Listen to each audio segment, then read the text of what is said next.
եմ ուշել մայրիկը։ Եվ մայրիկը անել են բնագիտական փորձեր։ Բարև ձեզ, ես Սուսաննան եմ, ուշել եմ մայրիկը, մասնագիտությամբ կենսաբան եմ։ Այսօր մենք երեխաների հետ հետաքրքիր փորձ անում, տերևները բաժանում ենք մասերի և լցնում ենք այս ամաչուի հնարդ։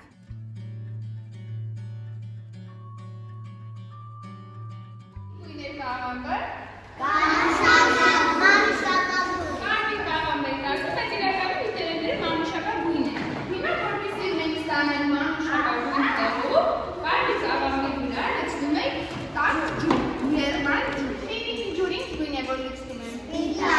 Թափանցիկ է, չէ՞։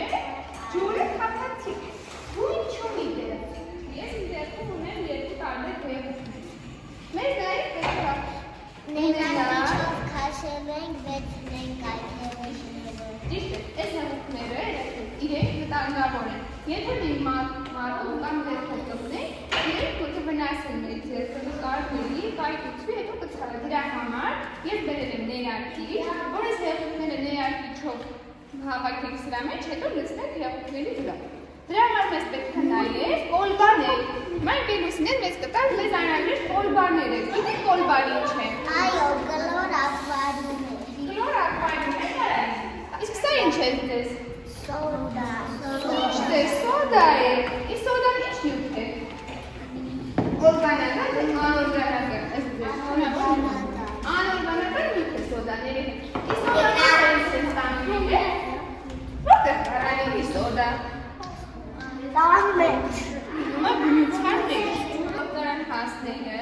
լինում են քարերի մեջ, ապարների մեջ, խանում են այդ քարերի մեջից, իրեն աղում են, մանրացնում են և դարձնում են սոդա։ Ու սոդան լինում է երկու տեսակի, սոդան որ մենք կարող ենք օգտագործել տանը, տան պայմաններում, օրինակ ինչի մեջ ենք օգտագործում սոդա։ Գիտեք։ Ճիշտ է սոդա,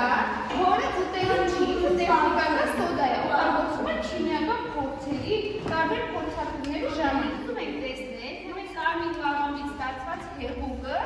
ինչ գույն ունի և մենք ինչպես կարող ենք փոխել իր գույները։ Համաձայն եք։ Լինում են կամ թթվային, այսինքն իրենք բնույթով կամ թթվային են, կամ հիմնային են։ Իսկ մեր կարմիր կաղամբից ստացված հեղուկը ինքը չեզոթիկ ունի բաց մանուշակագույն գույն, որը նշանակում է, որ ոչ ինքը թթվային է, ոչ հիմնային է։ Հիմա մենք լցնում ենք այս կոճուր կոլբաների մեջ, իրենց ավելացնում ենք տարբեր նյութեր, օջախ, սոդա։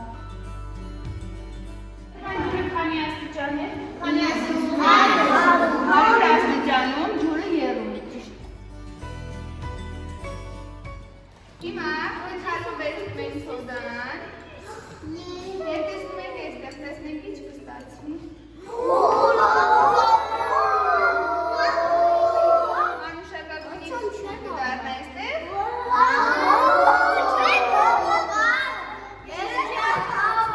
Ամանի մեջ ու չգիտենք ինչ է, մենք բացում ենք ու մի անգամից այսպես չենք մոտեցնում քթին